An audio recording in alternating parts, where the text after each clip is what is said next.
I think it's so important for business owners to understand that sometimes you have to step away to move forward. Yeah. Right? You have to have that 30,000 foot perspective of your business and that view to really see where you're at, get out of the weeds, get out of the day to day. And quite honestly, like for us, a weekend away doesn't cut it. Being a business owner is not for the weak. No. Well, and then I have a problem of the guilt of being gone. What is filling your calendar? What's filling your day? What are you spending your time on that's not moving the needle in the company?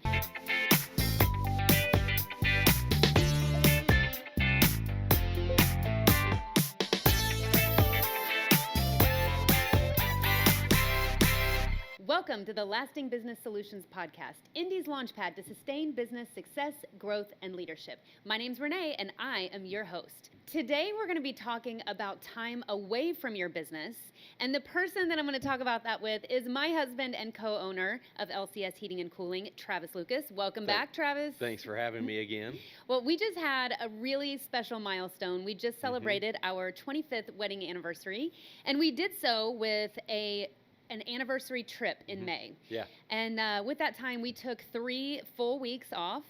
We left on May 7th, and we did not come back until May 29th. And had an amazing time, celebrated our 25 years. Yes.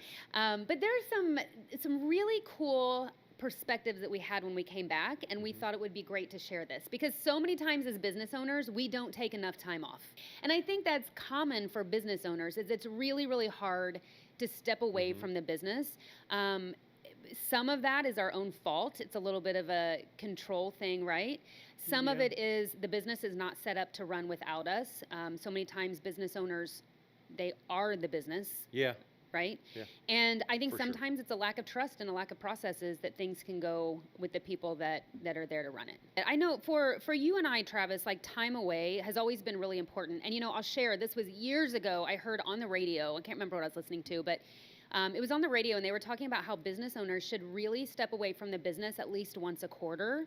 And I set a goal from that we would take some sort of time off. I don't want to call it a vacation because sometimes it's a little bit of a an intentional working time away once a quarter.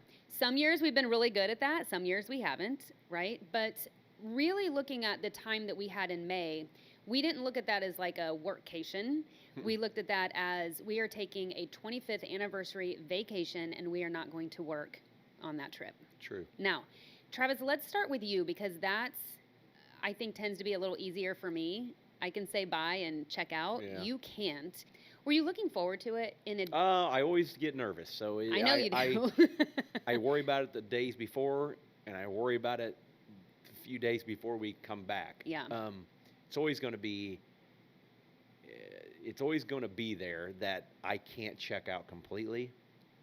I'm just not you, and It's because a lot of it I'm still connected to the field so much that without a human in that part, I can't push a button. That's why I worry because there's no button to push when you're in the field. Yeah. You have to have a person. Yeah. I recently read the book, Who Not How. Fantastic book. I would highly recommend it. I'm going to read it for a second time. But it's really shifting our thinking, too, of not like, how do I do this? And how do I do this? And how do I get this done? And everything else. But like who? Who is the expert for that position in my company, right? And you and I, especially in the past year, have tried to be really diligent about not just filling a position or filling a position that we have to train all the way up, but really looking for the skill set and the expertise that we want out of that position. It's made a big difference in how the business runs if we're not there. 2 years ago, we had 4 managers. Right now, we have 2. And we're actually more productive and I think more concentrated on what we're doing as a smaller group than as a bigger group. And sometimes we think like quantity is better, but then there was, for the size company that we are, there was like too many hands in the pot. Yeah. And it just created a little bit of chaos that we weren't anticipating. Yeah. So even though we didn't work a lot on vacation, we did have some conversation, but our conversation was definitely more reflective about work. And you asked me something that really stuck with me and made me think. I'm going to have you share that because I know you know what it is. Well, it was, what are you doing that's not moving the needle? And I had a lot of things in my head that I knew wasn't moving the needle, but I didn't want to hurt your feelings. I didn't want to tell you that what you're doing or what we're attempting to do isn't moving the needle. And I'm like, I know what we got to do. I know what we shouldn't be doing, but the things you wanted to do, you were interested in, and I was just like, oh, it's not moving the needle forwards. Yeah. And I think as we're talking about that too, like a couple of the things that he's talking about specifically is some different software programs that we were working on implementing within the business, right? And so on paper, it looks great. It does. It looks great. But the reality for us was we didn't have a lot of team members that responded. It's not that they didn't respond well, they just didn't really respond at all. Yeah, the buy-in for what it was. Yeah. So this is the exact example. Yeah. Or a comparison is when you're at home and you've got all these subscriptions to these platforms. Yeah. And you're trying to watch 10 different series from 10 different apps. Yeah. You don't get anything done. That's what we were doing. We had a lot of things. And I think something that you mentioned to me was like my calendar was so full and I'm working on this and I'm working on this and I'm trying to implement this and I'm trying to train on this and do all these other things, and like I was doing a lot but getting really nothing done, and really, like you said, not moving the needle for the business at all on any of it. You were literally physically stuck in the mud. Yeah. And but you know what? I didn't see that. Like, I didn't see it at all. And that's what the reflection was so good, because it's like being away from the business. And we were truly, like, we were out of the country away, right? Yeah. And so for part of that, we were on like a cruise boat to where there's nothing. Yeah, we can't fix anything other than an email. No, we can't do anything. And so to really think this through and to have that 30,000 foot view of the business looking down, as we were talking about it, it became obvious to me. And then there were some things that we talked about with you and your schedule and some things that you were doing that became obvious. But being in it day to day, you just don't see it, and you don't have time to think about it, and you don't prioritize the time to have these conversations, right? Yeah, you every day rolls past, and you're like, well, what do we do there? Yeah, and I think business owners in general get stuck in that cycle. Yeah. Right. You know, one of the things that I really looked at too, when he asked me, like, where is your time being spent that's not moving the needle? You know, I even identified some things that I was doing in the business that overlapped some positions that we had. And so really had to look at, okay, do we need to like restructure that position? Is it me being like a control freak and overbearing and not letting things go? Checks. That's an inside one. I had to throw that out there.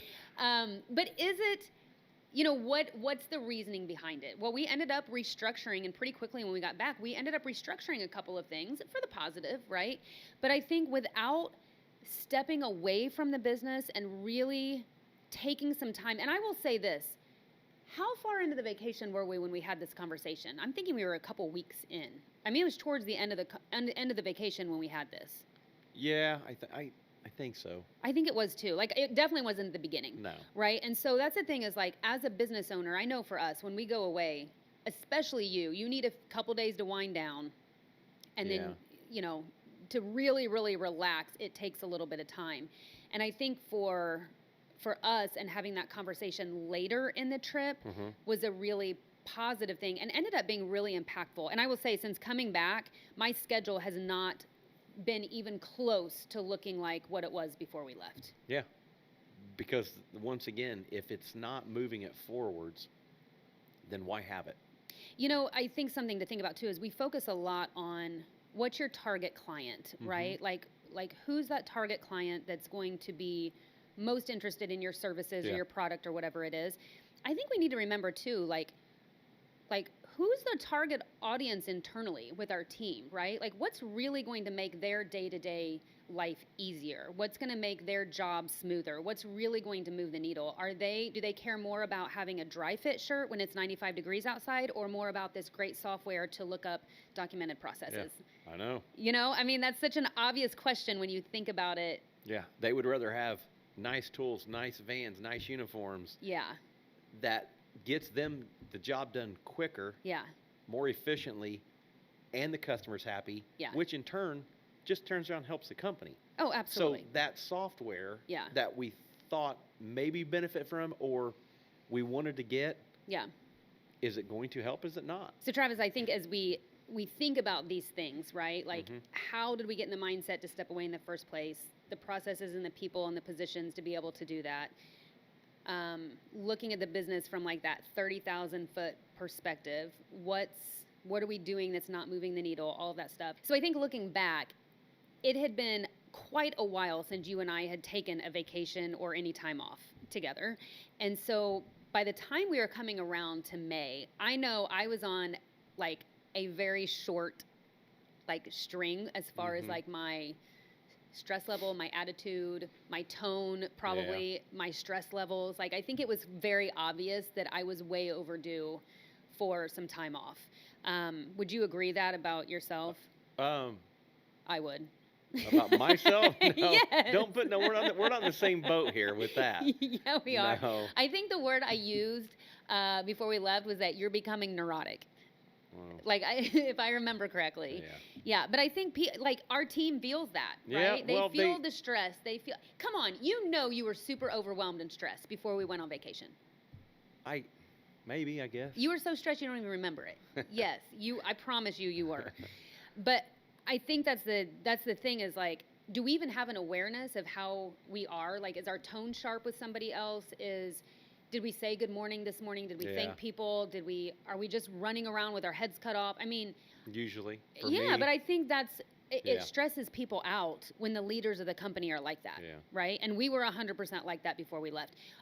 We had multiple members of our team when we came back, and after we'd been back for a week or so, that was like, man, you seem a lot calmer, or like, man, you don't seem nearly as stressed out as you were before you left. And I mean, for people to say that to us, you know that it was probably worse than what we thought. Probably. Right? And so that happens with business owners all the time. Like, it's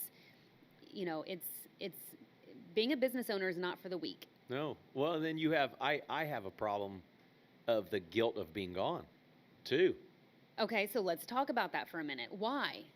Because I feel like if I'm not there with them working, I don't deserve that. And that's been a problem. That's been a problem my whole life. Mm-hmm. It has been. Everybody takes vacations, Travis. I know. Yeah.